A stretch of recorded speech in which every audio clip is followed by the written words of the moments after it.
Welcome to the Pinning Combination Podcast. I'm KJ Pilcher alongside Dick Briggs, ready to break down a little bit of last week's, and even a little bit further since we didn't have an episode last week because of state wrestling. So we'll track down or we'll cover some of the things that have happened here in the last week and a half on the college and high school level. Well, first off, this last weekend, just one school in action on Sunday.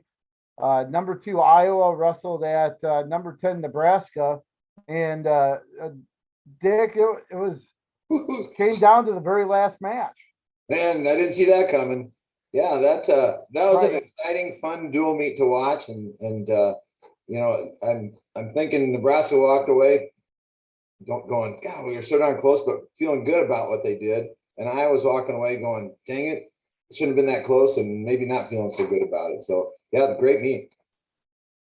Yeah, it came down Tony Cassiope with a 3-0 win over Christian Lance at heavyweight to make it 20-15. But you look up and down the lineup, and there were instances where either team came away with an extra win, but a big one at 157 with Caleb Young over Peyton Robb. That's one that could have easily flipped.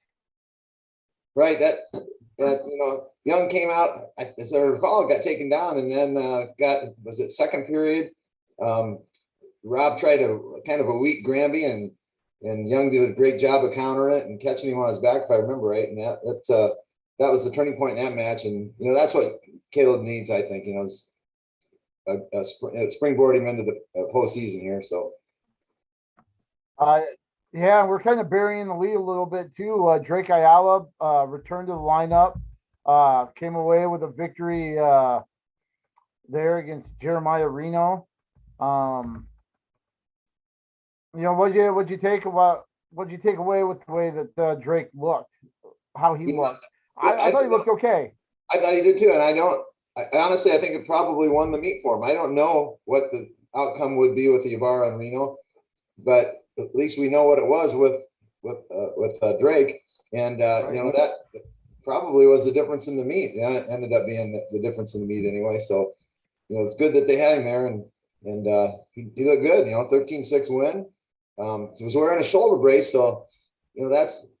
But he wasn't the only Hawkeye wearing a shoulder brace, of course, with Cameron. Right. But he got taken down in the third period. I think he got ticked off when that happened, and then he got a couple of takedowns right after that. So maybe that's what it takes, to get him lit up a little bit. Obviously, he's capable, so it's good to have him back in the lineup. Yep. Should there be concern in the upper weights with the way things kind of played out? Labriola, Edge Kemmerer 5-4. Asad got pinned by Taylor Venz, and then Eric Schultz. He nipped Jacob Border yet again, 3-2. Should Iowa be concerned with the way the upper weights kind of performed? I'm going to be blunt. I think they should be all the way through the lineup. I'm not sure they have a national finalist, at least right now, sitting, if you look at the seeds, for sure not, I would think, because, obviously they have the talent to be finalists, but where they're sitting right now, they're going to have to wrestle above seeds and beat some people that are seated above them. And obviously they have Big Tens to help rectify that a little bit, but some of their losses are outside the Big Ten too. So they won't be able to right that wrong. But so right now, absolutely, I think they should be concerned. A couple of just a few tidbits from the duel. Tom Brands is 13-0 against Nebraska, and this last win actually was his 250th dual victory. So kind of a little bit of a milestone there. He's 250, 24-1 as the head coach of the Hawkeyes. let's see, Caleb Young, we talked about him already with the win over Rob. Remember when he was struggling so much? And now he's got 8 straight wins. Obviously, it's a little bit different stretch in the schedule for him at 157, but during those 8 wins, he still has 3 wins over ranked opponents. So I think maybe he's starting to come, kind of getting back into form, I guess, compared to where he was at from the beginning of December through mid-January. Right. And I agree. It is nice to see that happening. My concern with Caleb Young is he's just not real aggressive on his feet yet. I don't know if it's a confidence thing or aggressive. He's just, I'd like to see that turned around a little bit. And because when you struggle there, you're going to have trouble winning some tight matches, I think. So, so now actually, as I recall, he struggled a bit underneath when Rob was on top and riding in that early in that second period, I think. So, there's some concern there, but, he's definitely headed in the right direction. So that's good to see that. One of the things I think is interesting and is going to be part of the fallout of this meet with the result at 174 when the Big Ten's Iowa's next competition is the Big Ten tournament back in Lincoln, coincidentally. But with Labriola beating Kemmerer, you've got Strachey, that's probably the number 1 seed for sure. With Logan Massa in the mix, he's probably number 2. And with the head-to-head and Labriola and Kemmerer both having 2 losses within the conference now, that puts Kemmerer probably at the 4 seed, which would mean a semifinal between Strachey and Kemmerer at the Big Ten tournament. Right. And so, you've got some losses to make up, but now you're on the other side. If you beat Strachey, that's good. And, if you don't, now you have to come back on the backside and beat one of those, potentially someone that's beaten you before. So you can regain that. But, Kemmerer's not there to, get second or third or fourth or whatever. He wants to win it. And, that's the Hawkeye mentality. And I'm sure they're thinking it doesn't matter. We got to go and beat him anyway. So it's sort of thing. So, yeah, I don't know. That's why I'm concerned. Any last comments about Iowa? I mean, it's kind of different or unusual that you're going to take 2 trips to Lincoln in the matter of a week and a half or 2 weeks. The way they're doing it with a duel to end the regular season and then to head back for the Big Tens the first weekend of March. But any final thoughts before we transition to Iowa State? And just in that meet, I kind of saw it this way. Iowa came out strong at 25, and DeSanto looked good at 33. He really handled Thompson, who's been less than impressive, in my opinion, since he joined the team there. And then Ironman, the Red came out and came after it. He maybe even too intense. So Ironman did a great job there, but then Lovett kind of I don't know, Turk was in the face a little bit and that sort of thing. So it's just there's a lot of intensity. It's a great arena to be in. So the Nebraska kind of carried that into those upper weights where they got their wins, and so maybe that won't be that there. I mean, it's back in Nebraska, the Big Tens, but it's a different setting when it's a tournament, and so maybe they won't have that adrenaline rolling quite like like they did at the duel. They being Nebraska, so we'll see.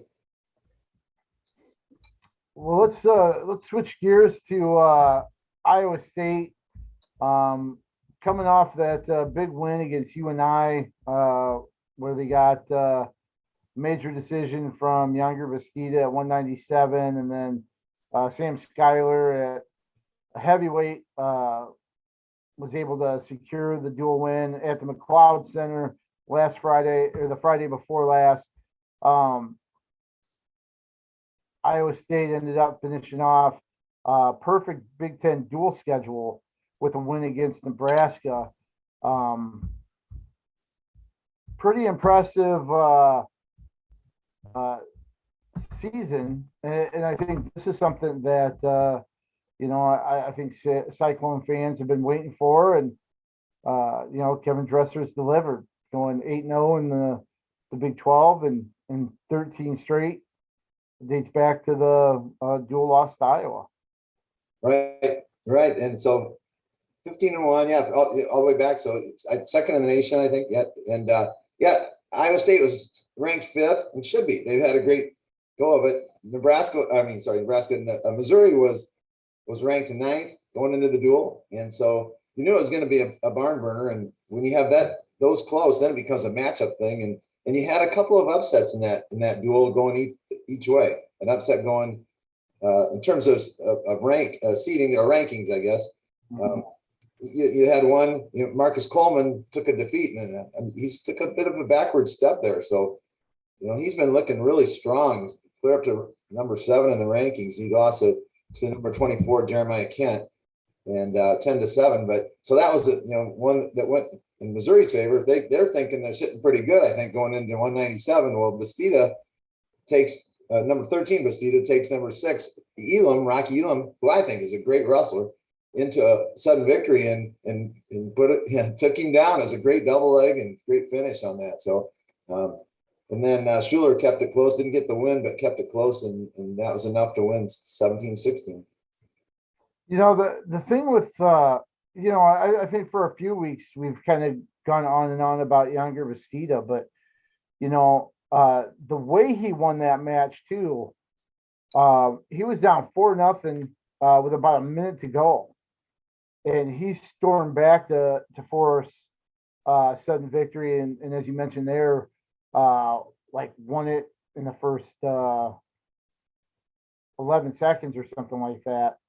But the way he closed in that match against Gunderson to get the major decision that was so decisive against UNI, and then for the way he closed against Rocky Elam to force overtime and then to win it, I mean, that should be scary for 197-pound opponents for him, because and then it's cliche, but until that final whistle blows, he's still going to be in a match, no matter what the score is. Right. And my concern with him last year and at the beginning of this year was, can he go an entire match? Because, with his conditioning. I don't have that concern anymore. After watching, his finish with Elam, yeah, he's got it. He is going to be that's a guy I wouldn't want to draw. That's for sure. The NCAAs. Yeah. And that's, I'll tell you what, ranked 13th. He's obviously going to be higher this time around, but he's not he's not outside the top 10 as far as I'm concerned when it comes to 197 pounders. Right.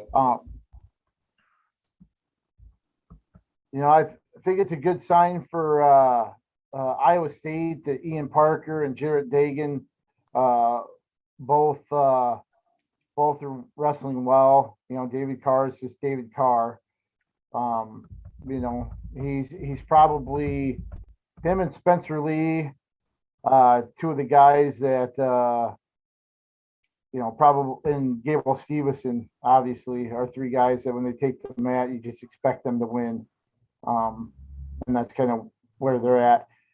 The thing that I think is really neat about what Iowa State has done, obviously the undefeated Big 12 schedule, but 13 straight duels, and that's the second longest streak in the entire country behind Penn State. This is something that I think Cyclone fans hope they would get back to when Dresser took over, but to finally see kind of the tangible results like that, I think that's got to really validate bringing Dresser in and having him take over the program. Right. And, it's good for Cyclone fans to see that. Now they're going to want the next step, the next level. And they're on the brink of that. And that is, let's get into the top 10, top 5 of the NCAAs and start bringing in national championships and that sort of thing again. And I don't know if if they're there yet this year. They're darn close. That's for sure. So that's going to be, remain to be seen, I guess. So, but you're right. Carr's kind of quiet. Everyone knows about Stevenson and Lee when they're in the mat, but Carr's just he hasn't really had very many close matches. He just goes out and is workmanlike and quiet and classy about it and just does his job. So, that's called. I'm a little bit concerned with Dagan. He's been up and down again this year, and so he's ranked 21st right now, and had a good battle with the Mizzou kid that was ranked 22nd. It's a 9-7 match, and so that's one I'd like to see him be dominating. And but we'll see on Dagan. He's capable of doing it as well.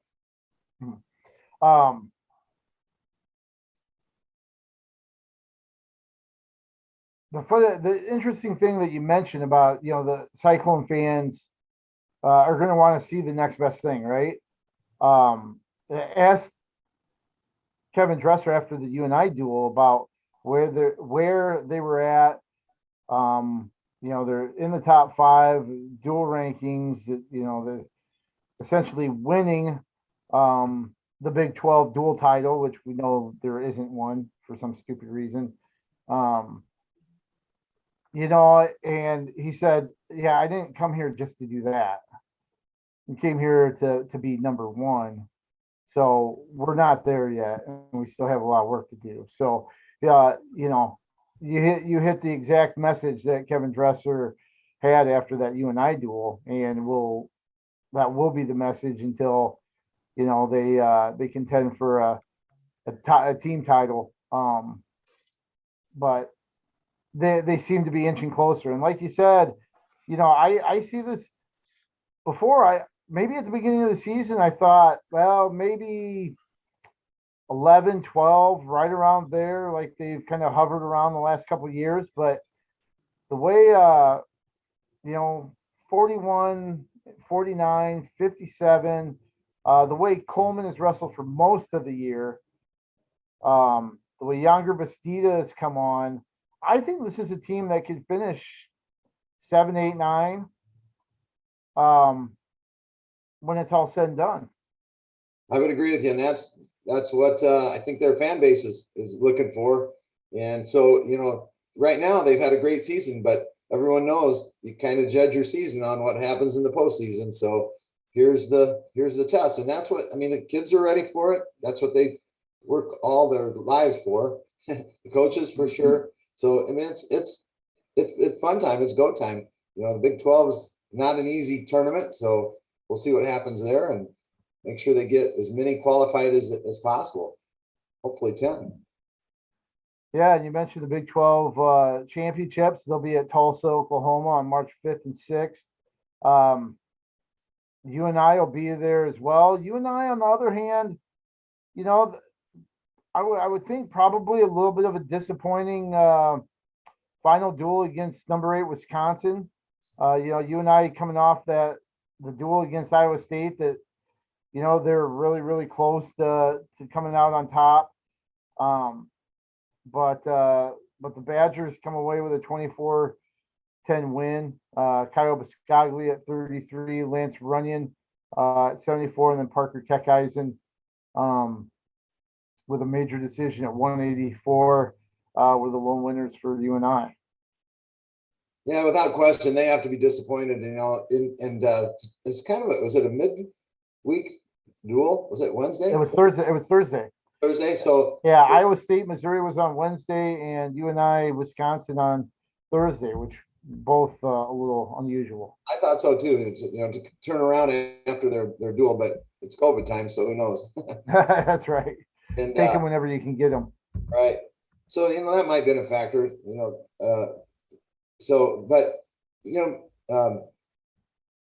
Schwab's message after the Iowa State meet was, people were coming up and say, "Hey, you showed well, you did a good job," and he was disappointed and frustrated with the people that are coming up and said, "You must not have high expectations for myself and for the team," and then they're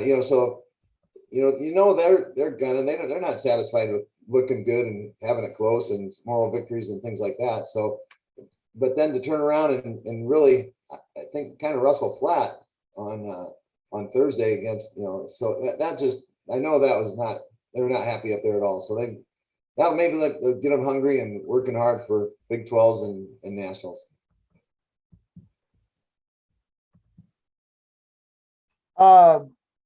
Another big duel that we had, actually the same night as the UNI Iowa State duel, happened a little bit further east on Highway 20 in Dubuque, where Wartburg and Loras battled for all the marbles in the American Rivers Conference. And you know what? It didn't turn out to be as close of a contest as most people would have expected. And Wartburg continues to be on a roll with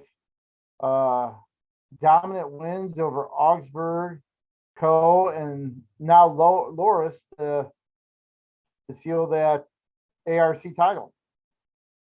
Well, the score was 29-3 Wartburg over Loras, but if you were there and you saw you never felt real comfortable in the fact that there were 3-2 matches that all went Wartburg's way, including against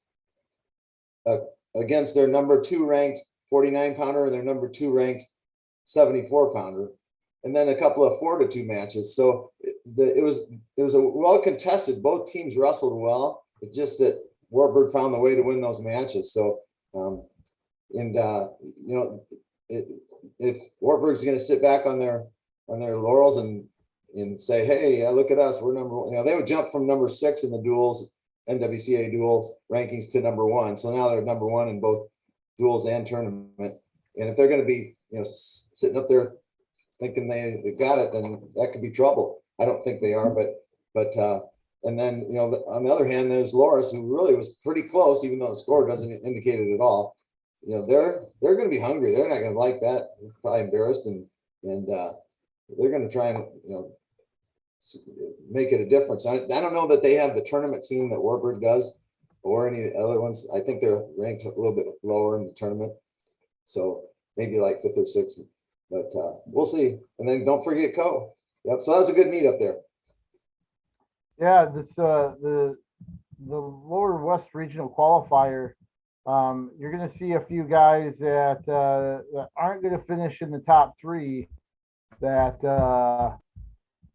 probably could have been on the podium. Oh yeah, without question. At the national tournament here in Cedar Rapids. Right. I guess one last thing about the duel. Kind of a little disappointed. Number 1 wrestled number 2, both defending champions, one at 74, one at 84. And I mentioned on our podcast, the winner of that probably will be the ARC Wrestler of the Week, but evidently his coach didn't think enough of him to give him that nomination, and kind of disappointed in that. Yeah. Mm-hmm. Coach didn't have his back. Gotcha. All right. As far as the seedings are concerned, I kind of went through this, so you kind of started up on that. But with the Midwest, lower Midwest regional, there's 6 regionals around the country. Three wrestlers from each weight qualified, so you have an 18-man bracket. What's that? I mean, if you're going to go 18, go 32. And right. NCAA at the Division II and Division III level thinks it's all right to have 18 wrestlers qualified. But at the Division I level, they have 33 wrestlers qualified. I mean, I don't know. Where's the equity there? Anyway, so I kind of went through the based on the NWCA rankings right now, and if they were seated that way, here's how I kind of came up with it. So the way they are right now, Wartburg would qualify 7. Loras would qualify, and Loras, Co, and North Central would qualify 5, and then Ozark, the University of Ozarks, and Central College would qualify 2, Millikan, Cornell, and Luther 1, based on those seats. However, a couple of things. The ranked wrestlers that are very close, like for instance, Alex Friddle at 125, the defending NWCA champion, would be the 4th seed based on those rankings. So he's capable of certainly wrestling into that tournament. At 149, the 3rd seed, that's your last person to qualify, is Ruiz from Loras, but he's followed closely right behind with Ariano from Central, who's ranked 10th. Ruiz is ranked 9th, and then also Riley Wright, who's ranked 11th for Co. So this is kind of echoing what you just said about leaving some folks behind. At 49, you got 5 wrestlers ranked in the top 11 right there. On 97, Wartburg's Woods is just behind the 3rd seed, Matt Arsenault from Co. So he's very capable. At 225 or 285 is the opposite. There's only 2 ranked guys. That's the only weight that has only 2.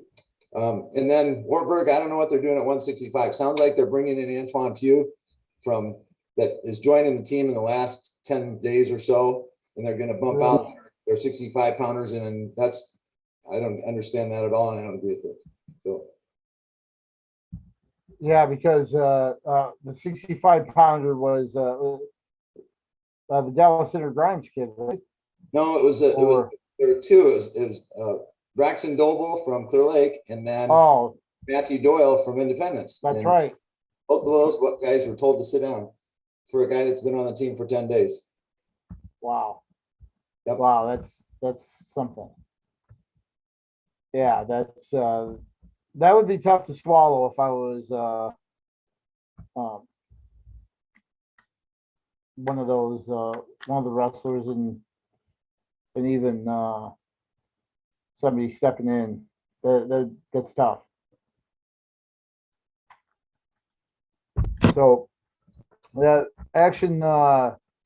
Just to give a little history, Antoine Pugh transferred from Mount Union, I believe, and he was a national runner-up in 2019, and that was his last match that he's wrestled in college.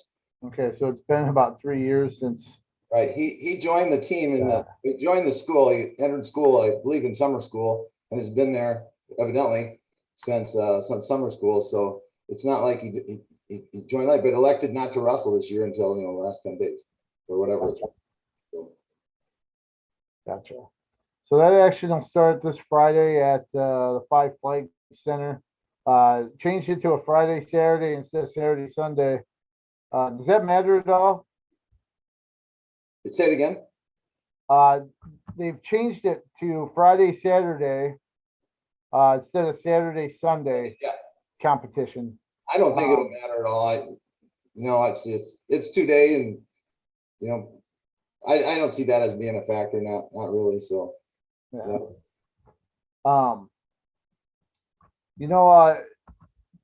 D2 has their qualifying tournaments as well.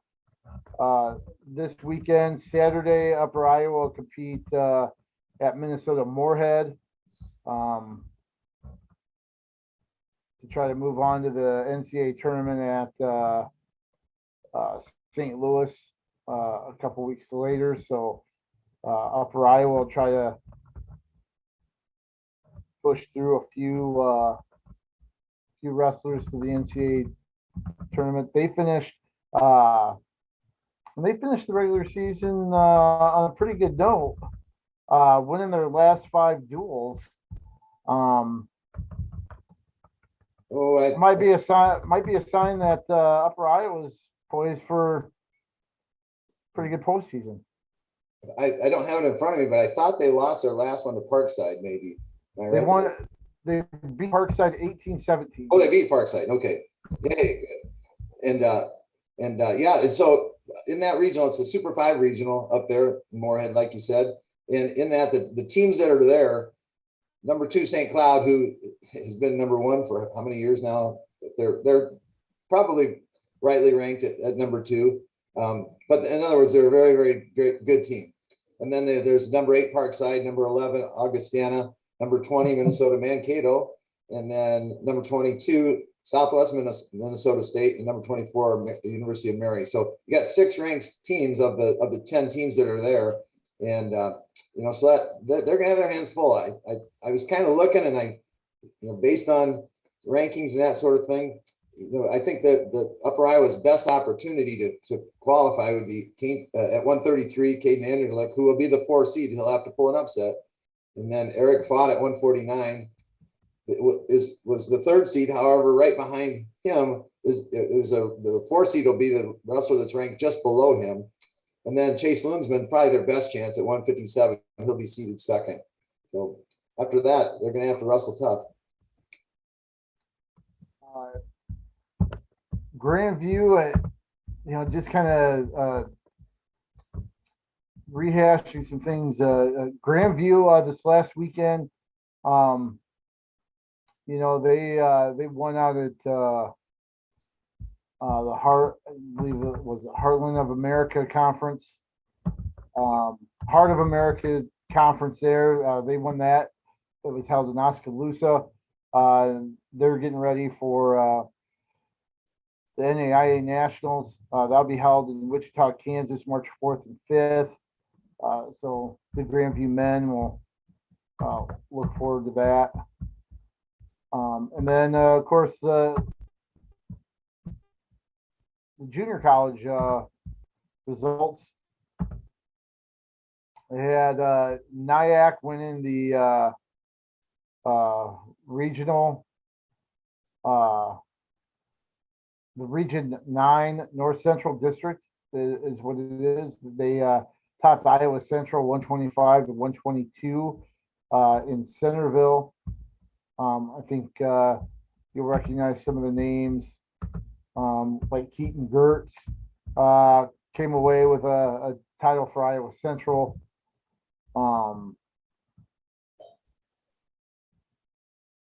Just gonna look at Christian Minto for Nyack. I think a lot of people will recognize that name as well.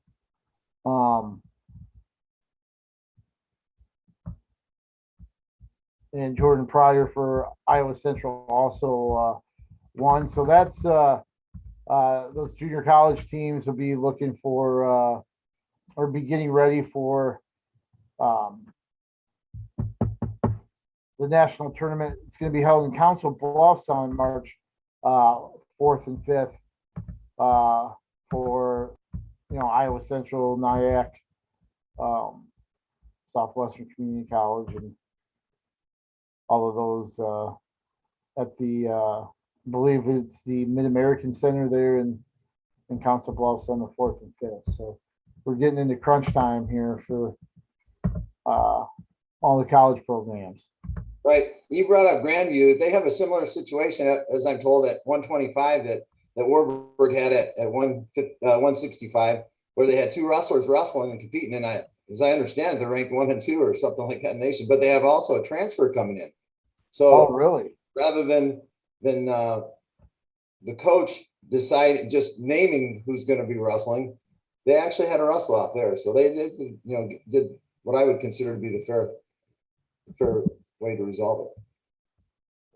Yeah, I mean that's how usually be playing. And of course, the two Justin Portillo and Esco Walker, they double forfeited in the conference championships and were just considered finalists. And I think they're both ranked number 1 and 2, and then rather than the coach naming the transfer as the guy or one of the guys, because it's a little different. You can put 2 out there. Right. I think they wrestled off, and I think Portillo won. So wow. Yeah, and that's how you would expect it to be handled, and good to see how that played out there for them. I guess it's kind of interesting too that it's no surprise. I mean, this has happened before, but you have all these postseason tournaments in Iowa, and outside of the D1 level, gosh, Iowa is just such a hot spot for D3, JUCO, NAIA. Upper Iowa is the only one in D2, so it's a little bit different. But when you have the NCAA tournaments here in Cedar Rapids, you have Council Bluffs hosting the JUCO tournament. We've seen the NAIA in Des Moines many, many times, even though it's in Wichita this year. I think Iowa celebrates all divisions a little bit better than just about any state. Absolutely. I mean, it's fun to have those tournaments nearby and to be able to, watch and embrace and rally behind the wrestlers on our team, and particularly if they're local. We get to say that because we're in the heart of a D3 hotbed wrestling, right? And it's our local kids, it's our local high school kids that have come up through the various schools, and now they're on these teams, and it's fun to watch them and have watched them throughout their career, and so absolutely, it's so cool in Iowa to be a wrestling fan. And don't forget the D3 championships are March 11th and 12th. I think so, yeah.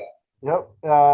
At the Alliant Powerhouse here in Cedar Rapids. So start making plans to come and show up and not just support the area schools, but just watch good wrestling as a whole.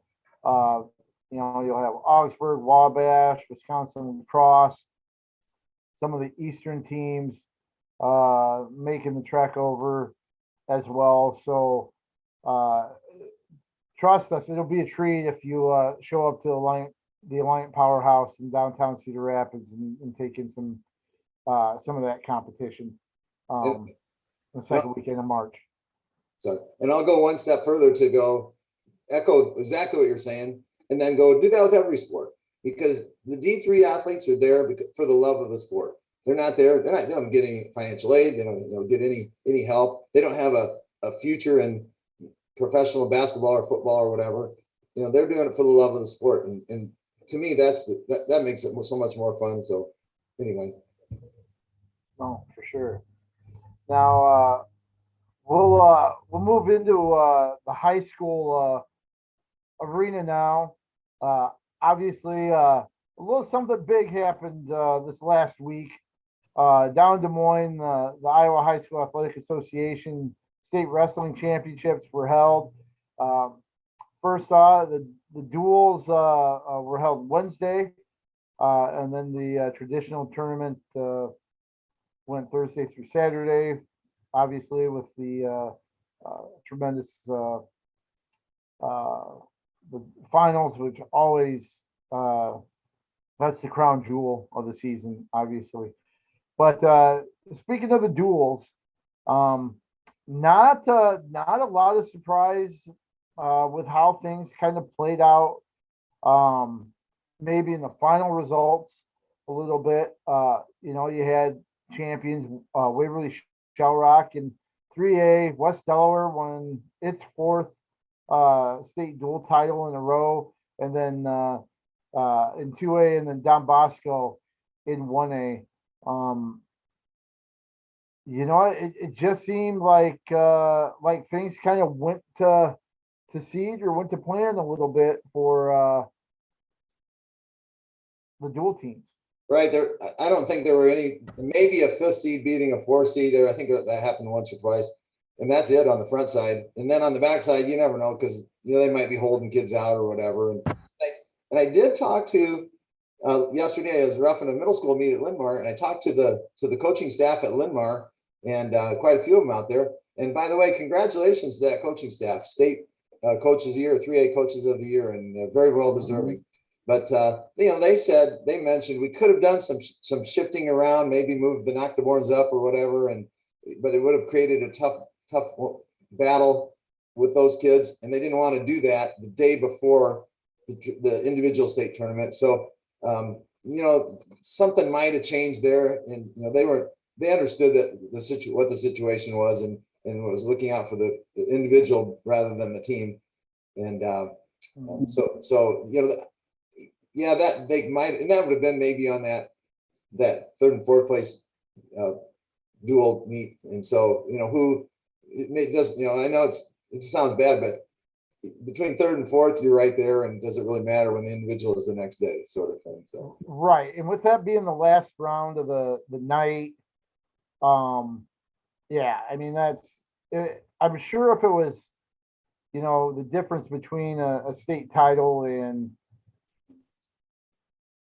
a runner-up finish, you might see those, but with it being, you see it, you saw it kind of take its toll on some folks, by the time the traditional tournament came around, those three rounds on Wednesday impacted a few wrestlers, and it's just I think Doug Stryker has the belief it's an individual sport first, and he kind of leaves it up to the kids and on what they want to do, and like you said, between third and fourth place, not sure if it's the risk is worth the reward on what can happen there versus and how it can impact the next 3 days. So, Right. And we've seen in the past wrestlers get injured and not be able to participate or at limited capacity for the individual. And I'm sure if they could do it all over again, they wouldn't, it wouldn't have wrestled maybe or whatever. So in those situations, but yeah, so yeah, not many surprises at all on the dual tournament. The one thing I thought was kind of interesting. Well, first, Linmar, credit to Linmar. They had their best state duel showing since their first trip to the state duels back in 2002. They got third in that 2002 season, and this year they got fourth. So their best finish in 20 years. So congrats to the Lions there. In class 1A, Don Bosco just kind of rolled through Lisbon with two nice wins to get to the finals. They gave a good effort there, but just Don Bosco's too much this go round for the Lions. But in 2A, as much as we thought West Delaware was a favorite, I tell you what, they got challenged each round. They had to make some big comebacks. In that first duel, I knew Burlington Notre Dame was going to be a little bit tougher than the normal 8 seed, and they gave West Delaware all they wanted. They got some big pins late in the upper weights with some of their guys, Jaden Payton, who'd been out for quite a while with a knee injury, wrestled a limited schedule. He had 3 big wins and, of course, a pin against Burlington Notre Dame that helped the Hawks kind of get by there. I think it ended up being 40-32 or something like that, which included a forfeit win for Wyatt Volker in the very last match. So, but then against Sergeant Bluff Luton had him on the ropes with about 5 weights to go, and the Hawks went 5 straight pins to close that out. Got pins from Kyle Cole, who was a ranked wrestler to end the regular season and then didn't make it out of sectionals, but then made a big impact down in Des Moines. Will Ward at 182 hit a big pin. In that duel against Sergeant Bluff Luton as well. So they were challenged in those two. A little bit of an easier time against Independence just because of where things fell. And Independence was, I believe, ahead at the midway point, but West Delaware won like the last 7 matches to pull away in that one for a win. Here's an interesting stat that I pulled away from Class 2A. We talk about how strong the Walmart Conference is, and obviously West Delaware has won 4 straight. But out of those 4 championships, they have beaten a fellow Walmart Conference program in the finals. Independence this year. 2 years ago, it was Williamsburg. And then before that, to start the string of championships, they beat Solon in the finals. So very impressive from the Walmart. Right. It speaks well of those teams in that league for sure. I think that if West Delaware would have liked to have drawn away, it probably would have not been in that area because it seemed like they got behind the 8 ball, like you're saying, and then had to rally after that. So it wasn't an ideal draw for them in that respect, but it made for exciting meets. to finish it up. So Oh yeah, definitely. There. Um, and then the traditional tournament. You know, kind of interesting. Knew 1A was or 3A was going to be a toss up. Um, expected Waverly Shell Rock to be the favorite, but I tell you what, Southeast Polk really came through. Now Waverly Shell Rock had, well, let's see, some hiccups, I guess would be the nice way to kind of put it. Definitely didn't wrestle at their best, but Southeast Polk wrestled really well. And let's talk about Waukee Northwest. yeah, You know, the first year of their program, and I'd say it this way because Waukee, you know, the school district that split into Waukee and Waukee Northwest, they had been pretty darn good here in recent years. So it's not like these guys are just new, fresh out of the gate, like say in Iowa City Liberty was a few years ago. But for them to finish 3 points back in second place, have 4 champs, that was a pretty impressive performance. do you suppose last year at Waukee they all got in a big huddle at the end of the year and said, "All right, we're all moving to." They might have. I don't know how it felt, but it seems like the whole the whole team might have shifted up there to be able to do that on their very first year. So anyway, very impressive, and yeah, they had some guys wrestle.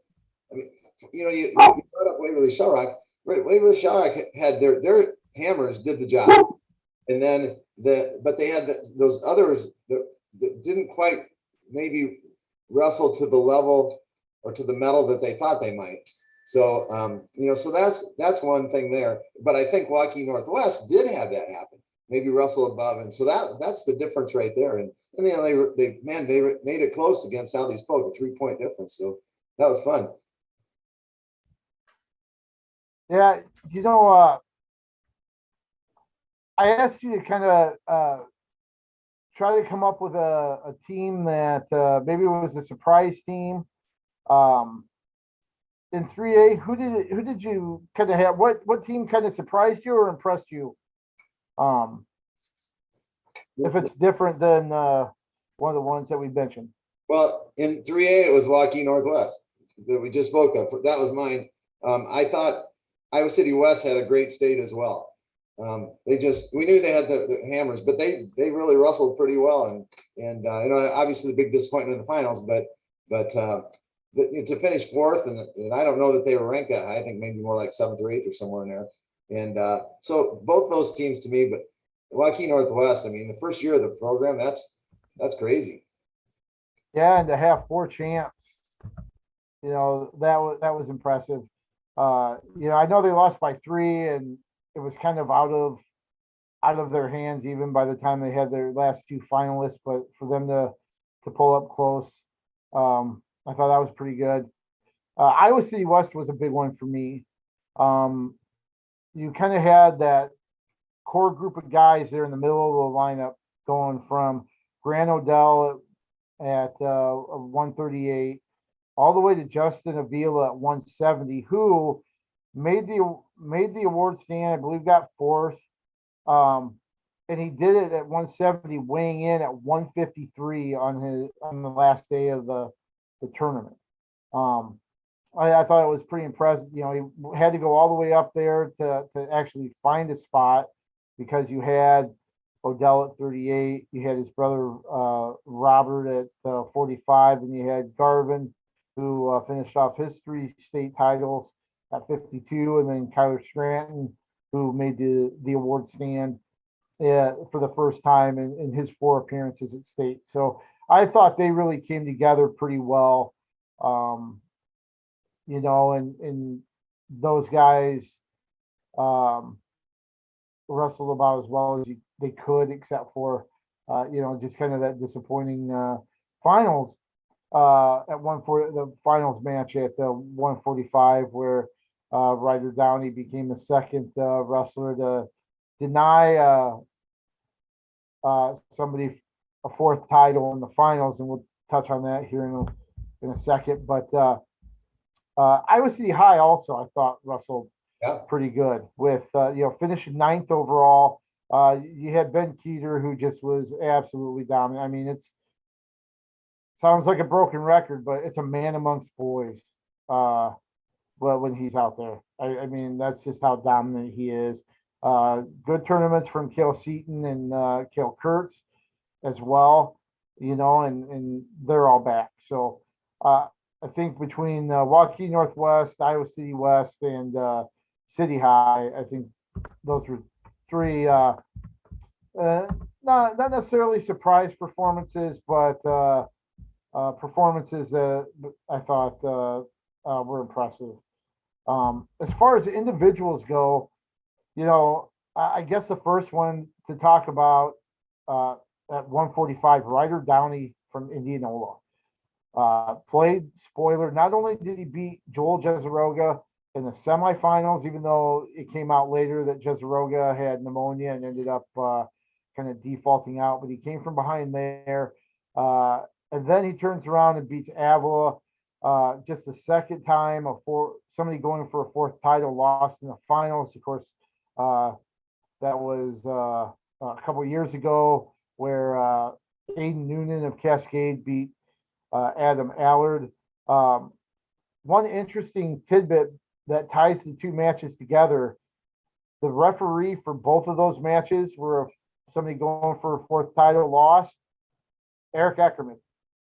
Heck, man. So if you're a three-timer taking the mat on Saturday night and you see Eric Eckerman on the mat, you might want to be a little concerned.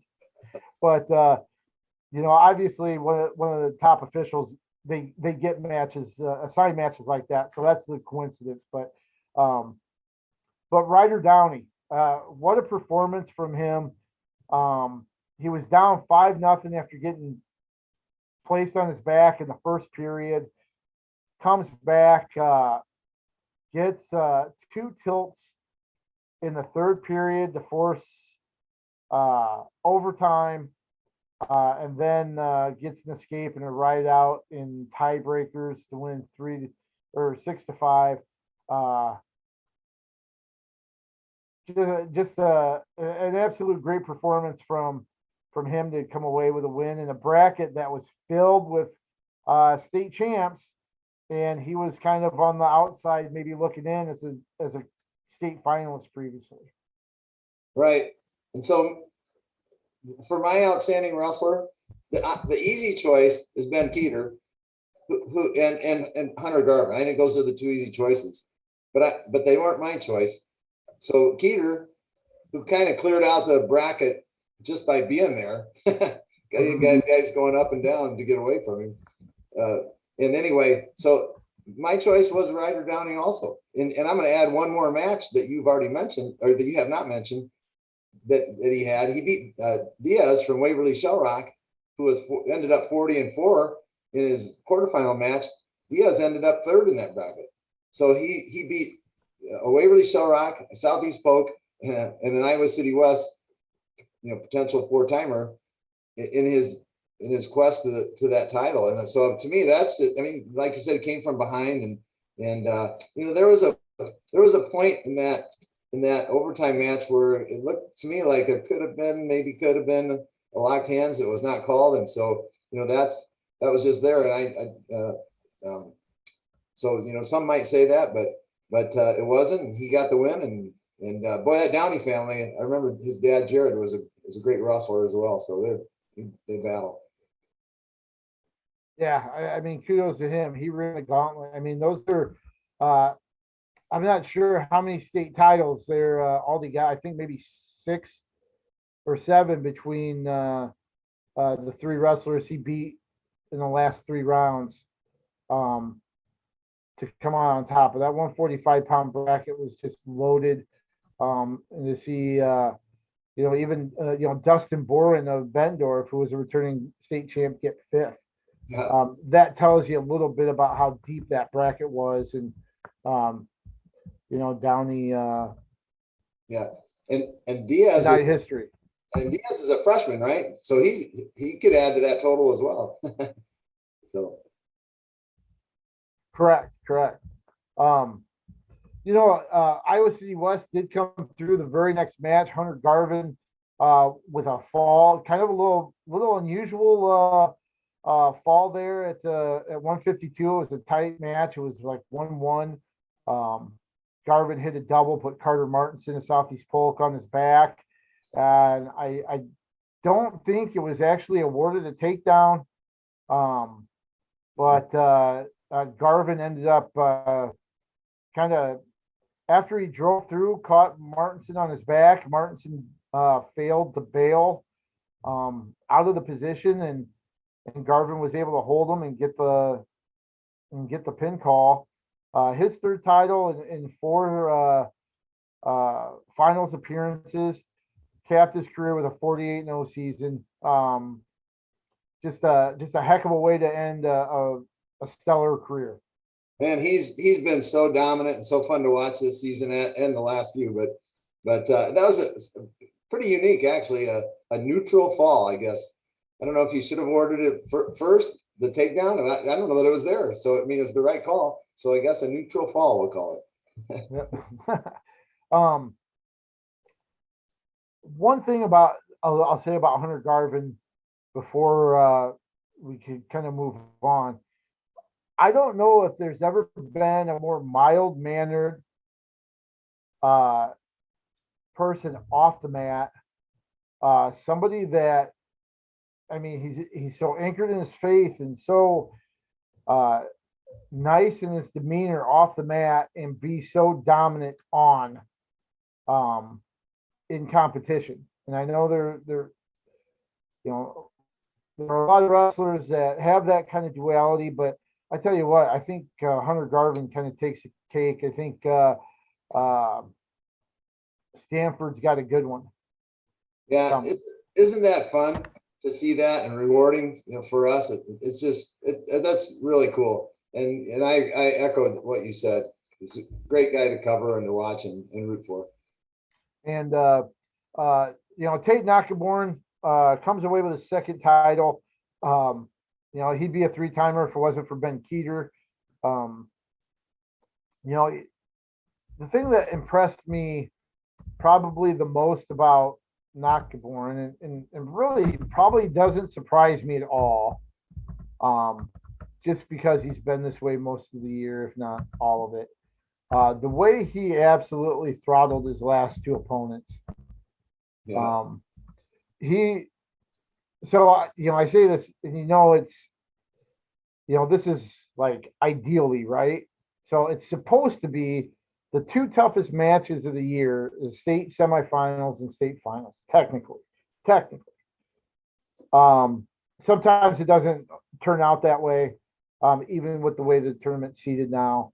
But Knockaborn outscored his final 2 opponents 20-5 and 17-1. So it was a combined 37-6. And of course, that 17-1 tech fall against Pleasant Valley's Caden McDermott. He said he wanted to put it on a show, and he delivered. Yeah. And again, another great guy. He and Tate were at the middle school meet that I was referencing last night. By the way, Linn-Mar has over 70 middle school wrestlers. Wow. Yeah, and then to see the varsity there, and then particularly the Knockaborns are easy to spot. But cleaning up, helping roll up mats at the end, and working, and just doing that again. Another, to me, great kid. I got to talk to both of them, and I challenged. Mockingly challenged Kane to a match where hopefully he wouldn't pin me, since he's the new pin leader at Linn-Mar. So yeah. Tate actually, I said, so you're the 15th state champ in school history, and he goes, well, I think I'm the 9th. Last year they told me I was the 9th, and I go. Then he said, must be 15 total with the 4-timer and 3-timer, and now 2-timer.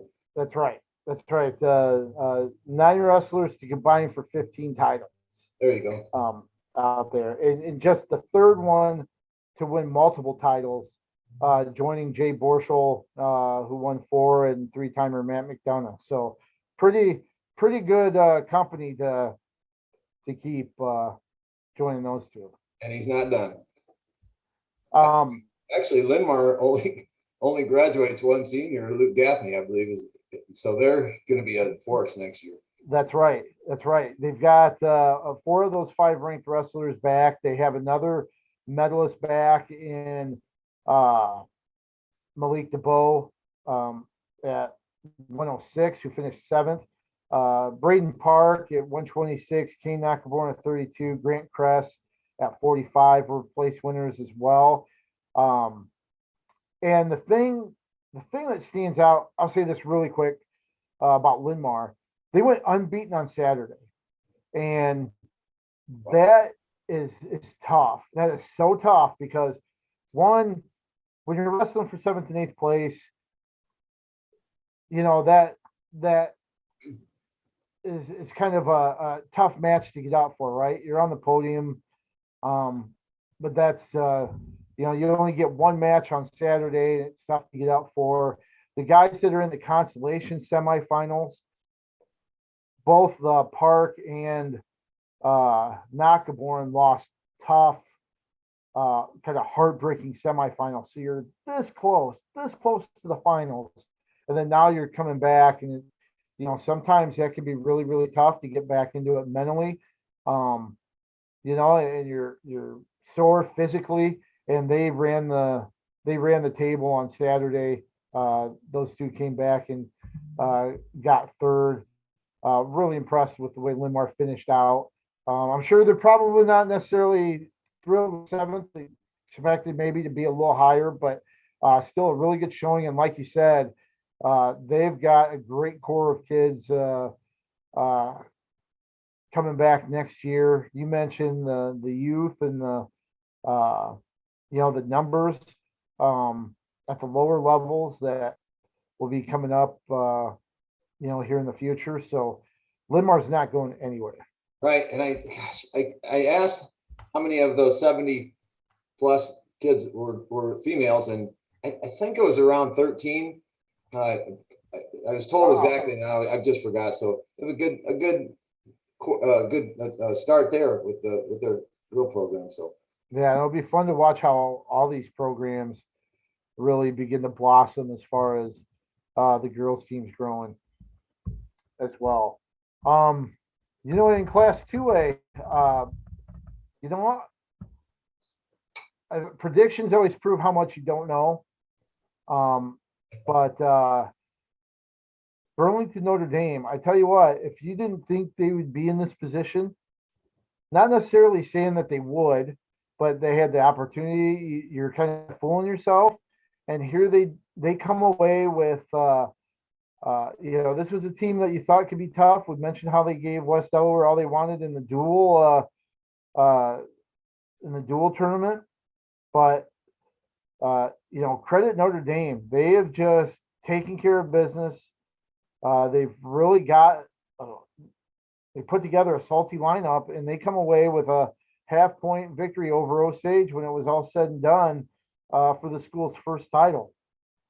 Right, and they look very good doing it. But their coaching staff, I'm not sure if you're familiar with it. He was a Hall of Fame coach, and then assistant coach or associate coach. I don't know how they do it, but John Siegel, also a Hall of Fame coach, and Siegel in the Iowa Hall of Fame and in the National Hall of Fame. And anyway, so when you've got good leadership like that and mentorship, then you just get the athletes out and watch it go, and they've done a nice job. I have to say, I'm not exactly sure what a Nike is, though.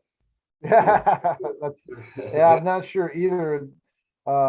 They should try to capitalize on some gear if they can after that title. Nike will probably make them take it away or something. Who knows? Yeah, right. Clean had over 400 wins before he got to Burlington Notre Dame. So you have to credit Matt Levins of the Burlington Hawkeye for this tidbit. and I'm trying to figure out, I hope I have this right. He said that it took 4 years, Bill Pleen, when he was at Columbus, Columbus Junction, it took him 4 years to win his first title at Columbus Junction. Of course, we know what he did there. He had such a great program there at Columbus. His 4th year at Burlington Notre Dame, he wins his first title. So don't think that's a coincidence. That's somebody that knows what he's doing. And That's a Hall of Famer. yep, exactly. And he was by his side, John Siegel. There, so yeah. Yep, exactly. So that's a great team, and you're starting to see some success there. Who knows? Maybe they'll kind of have a similar program success that they had. KJ, a question. I don't ever remember Burlington winning a state title in wrestling, let alone maybe other sports. I don't know, but I mean, that has to be a first for that area.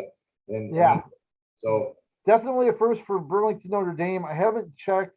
I could look up Burlington as a whole, but I think you're right. I think as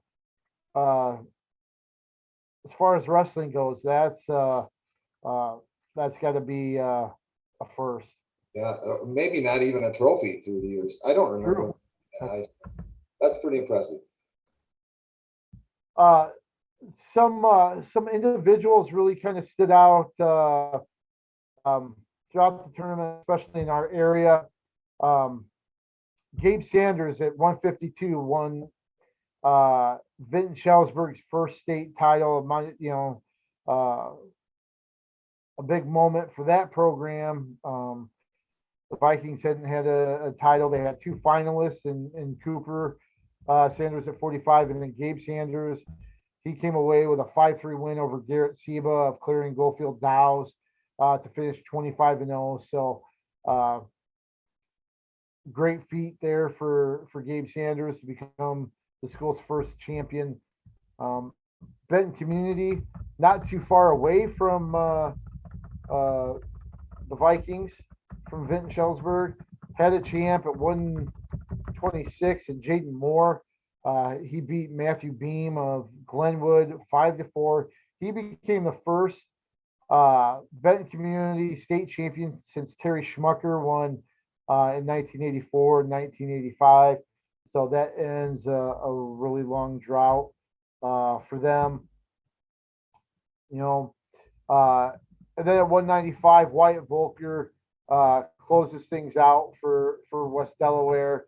He gets a 19-7 major decision over Glenwood CJ Carter at 195. His win actually brought West Delaware up into 3rd place. So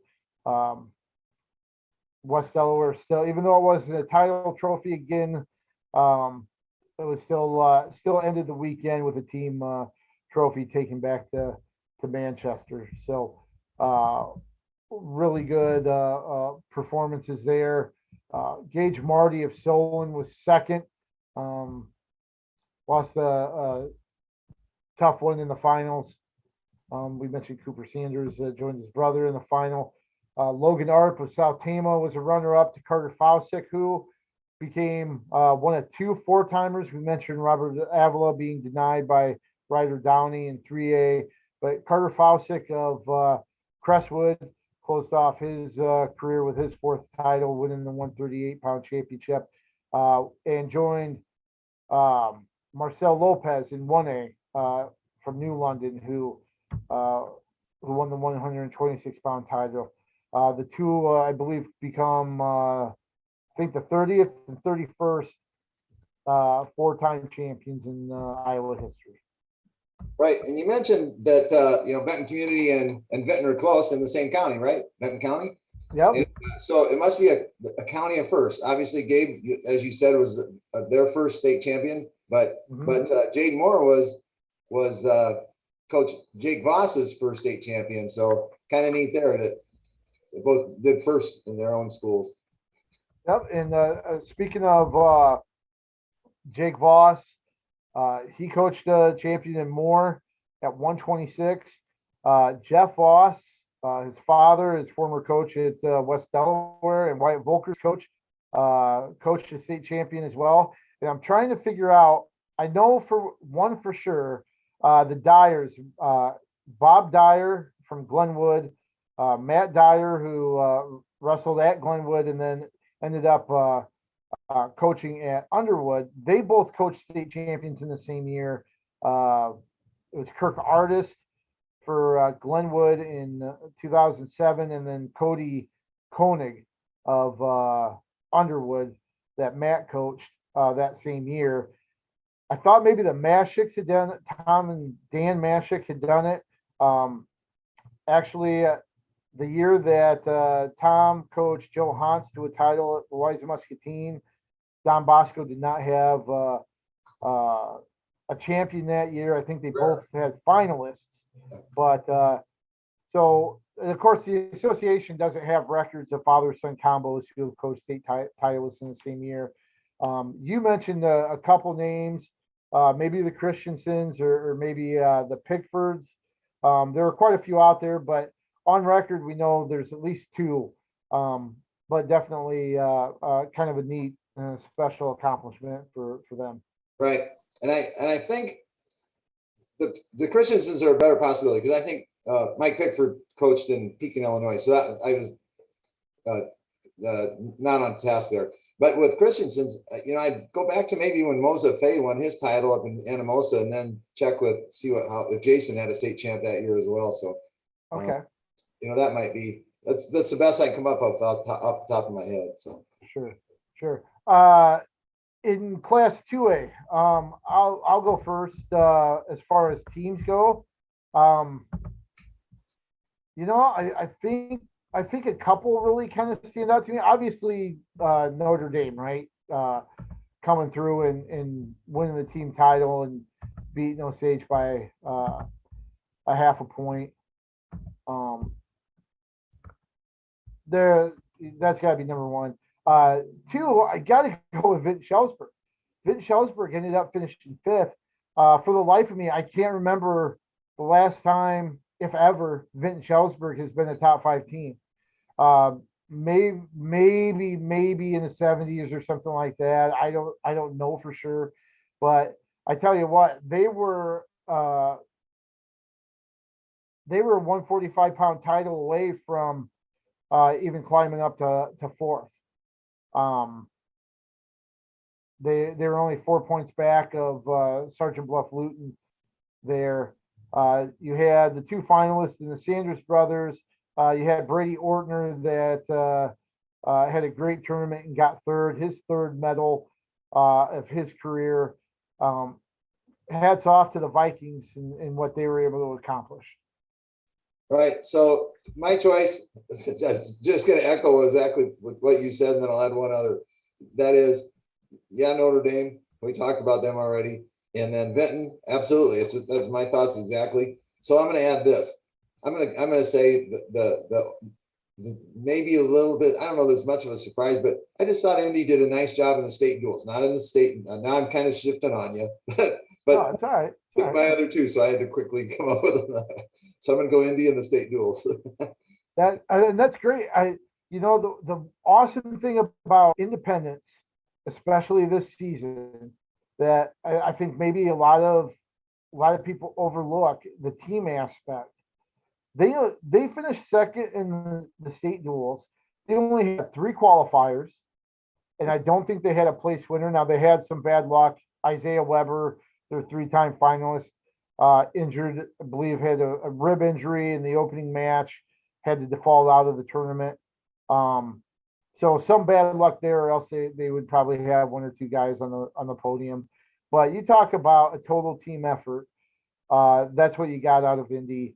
I don't know if I can ever think of a team that got second in the state duels and didn't have anybody on the award podium from the traditional. So that tells you had competitive guys at each weight, and you had balance and depth, and a sign of good coaching there from Michael Doyle, Keith Donnelly, and the rest of the staff. So no, that's a great great selection and something to bring up.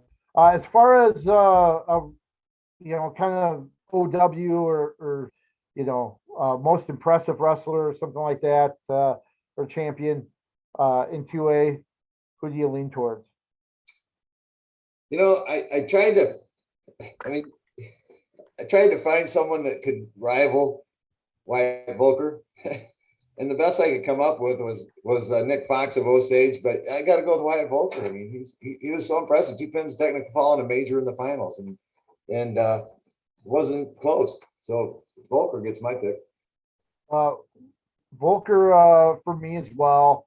The other one I'm going to mention too, and just kind of in a different way, Jace Hedeman of Union Community. He won at 106 pounds. The freshman went undefeated, 46-0 this year. And the reason why is, I just had flashbacks of Max Thompson with this kid, and it's probably no. I mean, there's a reason for it. Max Thompson is in his corner. He's been working out with the program and helping at Union Community. And I tell you what, I think you've got somebody that resembles Max Thompson there. And we all know, the career that Max put together at the high school level and even at UNI. I think this is somebody that is going to be really, really special, are already kind of taking those first steps to a special career. So he was somebody after Volker that I was really impressed with as well. Right, and at the same weight, you had Carter West, who from Burlington, Notre Dame, that finished second. He's a very low seed, 9th seed. I don't know, something beat number 1 seed, number 4 seed, and anyway, that was kind of an overachiever for me. Yeah, that's a good point. Let's move to 1A. Don Bosco really just kind of took control from the get-go and never looked back. They won their 4th straight traditional tournament title. They had 161.5 points. Lisbon was second at 123. Still a good tournament from Lisbon. You had 2 champs and Brandon Paez at 120. Then Kate Sebrecht won his 2nd title at 138. You had, and here's the thing that probably impresses me the most about what Lisbon did, even though it still wasn't enough to really threaten Don Bosco. But Lisbon brought 10 wrestlers to the state tournament, and they put 8 on the award stand. An 80% clip is pretty darn good as far as I'm concerned. And a lot of notes kind of woven through there. Mentioned Brandon Paez. He was in his 3rd final. Won as a freshman. Lost to Marcel Lopez, who we said became a 4-timer this year. Had lost to Garrett Rinkin earlier and lost handily, I might add, at the Tripola tournament final. And he came back and won 7-3, got 2 takedowns right out of the gate, and was really impressive in a 7-3 victory.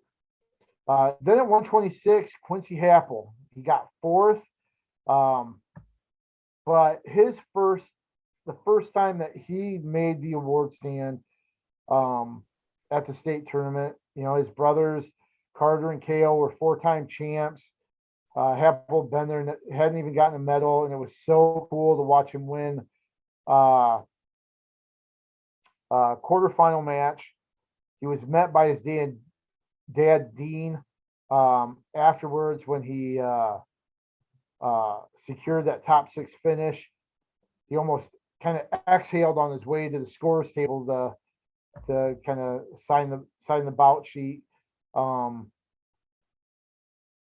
And Dean patted him on the back while they were walking towards the tunnel and said, "Welcome to Saturday, Quincy."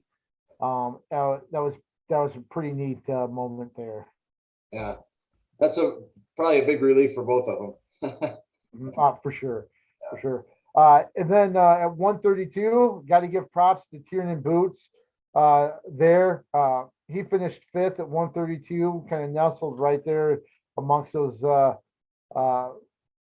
top ranked guys in the lineup.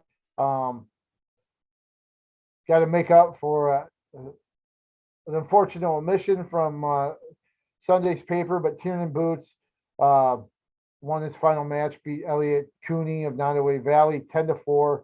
Went 4-2 overall. His only losses were to Garrett Funk of Don Bosco and Brody Neighbor of Alburnett. Both of those two finished in the top three at 132. So good for him. Cade Siebrecht, he won his second straight title for them. Max Cole at 170 finished third. Damian Moore was eighth at 182 for Lisbon, and Wyatt Smith in his first year in the varsity lineup was sixth at heavyweight. So, Lisbon did about as much as it could. Maybe they could have put a couple more in the finals or maybe won a couple titles, but it was all Don Bosco. Yeah, they couldn't have done enough to catch Don Bosco, and they were heads and above third place with the team score, right? Wasn't it 90 or something? Somewhere around 90 was third. Yeah, so Logan Magnolia was third with 92, so it was a distant third. And Underwood, the team I thought could make a run at the top two, ended up finishing fourth at 90.5. So, yeah, so Lisbon, sometimes when you don't win it, that's probably the best way to not win it. You're not. But you don't have to, like those other two races, you're so close, you're still tasting it, here on right. Half a week later. But Lisbon's probably home going, hey, we got our second. and wasn't close. So that can be an easier pill to swallow, I think, sometimes. A couple of other area performances. Gabe Magoo of MFL Marmac. He was a runner-up at 152. He made the finals, dropped a tough one to Wyatt Reese. Logan Magnolia, 3-1 in sudden victory. He was somebody, pretty emotional tournament. To make the finals was a big deal. He mentioned kind of the impact of one of his former coaches, Al Reichs, who had passed away of cancer last spring, and had told him to go out and get it, for his senior year. And he was close, gave a great effort. Him and his black cowboy hat that he wore out to the mats, at least for the semis and the finals, that I noticed. It was pretty cool. And of course, he had a shirt as a tribute to black shirt that was a tribute to Al Reichs as well that he wore. So very, very good performance there for Gabe Magoo, and a runner-up finish at 152. And then one of the other area guys that really kind of stood out, Caden Miller of Midland, just really quietly put together such an impressive year. He made it to the finals. He was looking to become Midland's first champ since like 1978. First finalist since Damon Houston a few years ago, though. But he lost by fall to Carson Tenold of Don Bosco. Tenold twins going to North Carolina to finish things off, and they both won titles at 170 and 195. So those area performances really kind of led the way. What individual kind of stood out to you? I was just going to say, to me, Maximus Magana. I haven't got a chance to watch him wrestle a whole lot in his career, which is, I'm not sure why, but anyway, so here's a guy that was undefeated last year, state champ as a freshman. won it this year and was 41-3. And I'm thinking 41-3. So I went back to look at his losses, and here's his losses. He lost to Reineke from Dyke New Hartford up at 182. He's a 160-pound champion, right? He wrestled up at 182 and lost 4-3. Reineke finished third in state. He lost to Noctiborn, and then he lost to Riggins, both state champions. And Noctiborn up at 170, and then of course Riggins at 160. So I mean, there's a guy that doesn't duck tough competition. Man, I'm going, holy cow! And he's very good on top. He's a tough top wrestler, and he won a tough battle. And he won it on a escape takedown with also a ride out. In I think the third or whatever period he was on top, but won 3-0 in the finals against Losey from Iceville. So that was one that stuck out for me. Yeah, Max has really been one of the top, probably just because of Columbus, we just don't cross paths with Waterloo Columbus very often and stuff. But I tell you what, he is, you mentioned the three individuals he lost to, two of those are some of the nation's best. When you look at Aiden Riggins and Tate Noctiborn. I mean, those guys are nationally ranked upperclassmen. Noctiborn going to Iowa State, Riggins going to Iowa. Max is on pace to be a four-timer here. He's got number 2 under his belt, and just a really impressive competitor. So yeah, that's really good. That's a really good selection there as well. Got to tip my hat to Marcel Lopez winning his fourth. That's whatever you can accomplish that. That's great. But I think the one that I think I really have to tip the fedora to is Brandon Paez. Lost to Lopez last year in the final. Rankin beat him pretty soundly at Tripola. And then to come back and avenge that loss, kind of soothe the sting from last year and get his second title after a year off the top step. He's the one that really kind of stands out for me. As far as teams go, KJ, I had one more individual that stood out. Oh, sure. Yeah, go ahead. That bus at North Butler Clarksville. I know it's heavyweight. You either get a 1-0, 2-1 match or a pin. Well, Butler found his way to the top step with 4 pins and never went into the third period. So that was another one that stood out to me.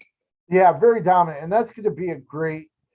You think of some of the guys that UNI is pulling in, especially in the upper weights. When you look at Wyatt Volker and Chet Buss, I tell you what, they have the makings of a nice upper weight combo there to finish off duels in the upper weights in the future. So your team, what did you have for a team? You started that. Sorry. Alburnett. Alburnett was a team that I was really impressed with. They ended up with a top 10 finish. They brought 5 guys down. 4 of them made the podium. You had Brody Neighbor, who actually got 4th. It was Carson Klosterman at 145. They got 3rd to lead the way. Then Preston Klosterman was 6th, and Rowdy Neighbor at 106, a freshman, was 8th. Gunnar Keeney, who's a quality kid as well. They're all back. All 5 of them are back. I think, the way you kind of mentioned Linmar, I think Alburnett's in the same boat where they've got some young talent that are coming up looking to join the program here the next year or two. I think this result is just kind of the start of things kind of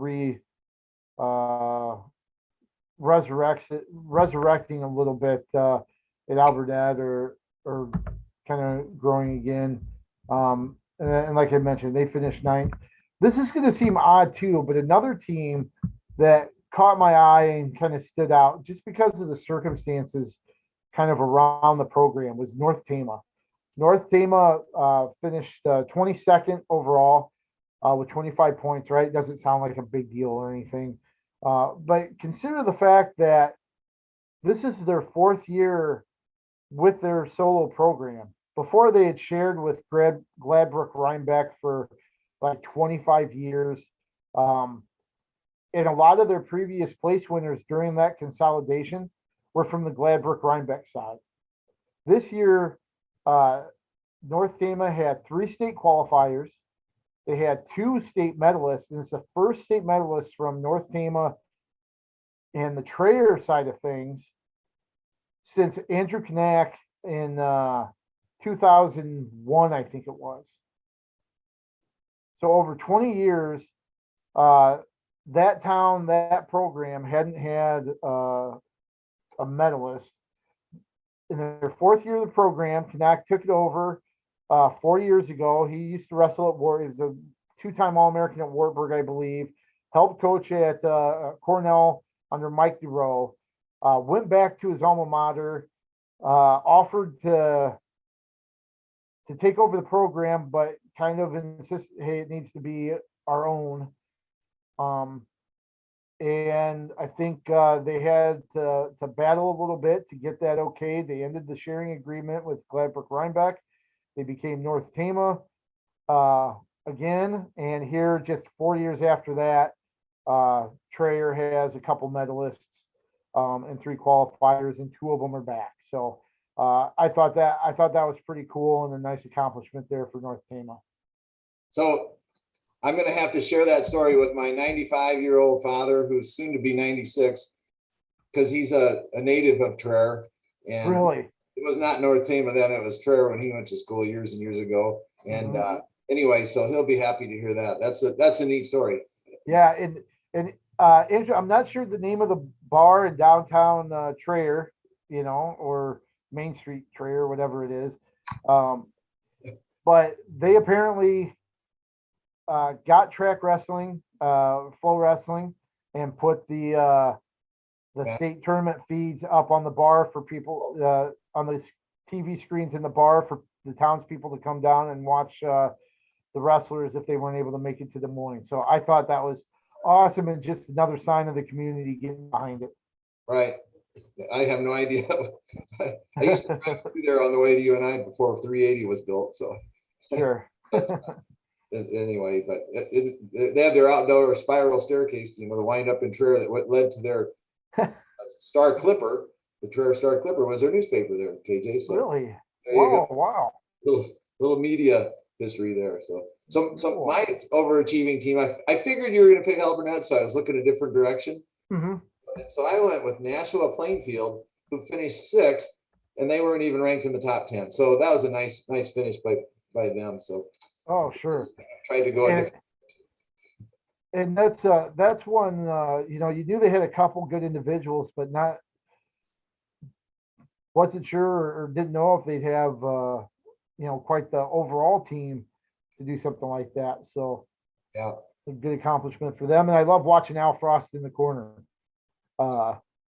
He's somebody I just even like his voice. He's a little bit of a, when he's barking out orders or something, he's kind of got that gravelly voice that I think it's cool and fun to hear.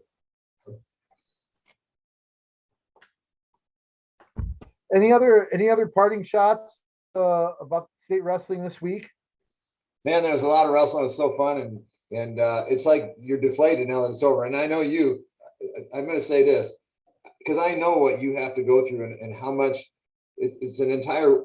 It's not just the Wednesday through Saturday. It's all the preparation prior to that you have to go through, and all of the advanced articles and afters and so, man, I appreciate you and all of the people in the media that cover wrestling and do such a great job to help the sport. So thank you, KJ. Thanks. I appreciate that. But we have such a great staff. Rob Gray, who's our Ames correspondent and covers a lot of Iowa State stuff for us. He came down and helped each day. our photographers, Jim Slazeric and Jeff Stelfox. I tell you what, they capture some great moments, and really got to give a huge shout out to Nathan Ford, our producer for this podcast. He does so much for Gazette Online. And please, if you guys are haven't gone to the gazetteonline.com, go after you listen to this babble here, go to the Gazette Online and check out the stories and the different items and the photo galleries for sure. About that. Nathan does so much. I'll tell you what, he was up all hours of the night. I finished Saturday night probably about midnight. He offered to post my final 2 stories so I could leave. I got home about 2:15. If not, I probably wouldn't have got home till 3 o'clock. And I tell you what, he does yeoman's work, and very appreciative of Nathan and the rest of the staff that does that. And thanks. It's a labor of love. And I tell you what, like you said, kind of deflated afterwards when you realize, oh, season's done. But luckily, we still have college stuff to follow here the next few weeks. Right, and I'll just echo, Nathan's a really cool dude too. And I saved this for last just because I didn't want to get kind of choked up during the podcast. Before the finals and before the first session of each class, they took a moment of silence to honor our colleague Wyatt Schultz and Mark Ryland and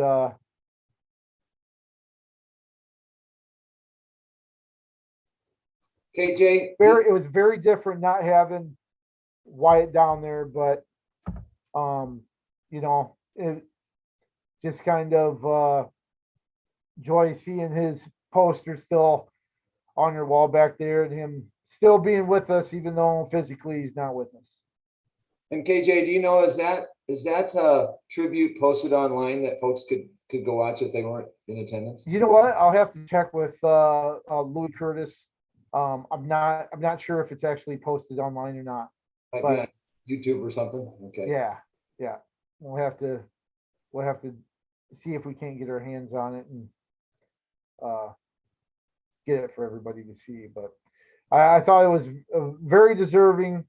And before we close out, I just want to say congratulations to Hall of Famers, including couple of competitors, Ryan Morningstar, Kyle Anson, that went in, Jim Miller, Cole Pape, and then Jeff Tampier. Kind of cool. Pape and Tampier went in together. Their coach wrestler relationship there at Makokata. So good honors for them, and And what a good guy Coach Tampier is. Love competing with him. We went up there quite often to the Zimmerman Invitational. Mm-hmm. And very, like you said, very good coach and great person off the bat as well. It's another great tournament down in Des Moines. It's the marquee event in all of prep sports in Iowa, as far as I'm concerned, and I know a lot of people feel that way as well. And I know we've been talking for quite a long time, so we'll close it up. Been a pleasure as always, and send us out. Let's keep wrestling on the move. Thanks for watching, everybody.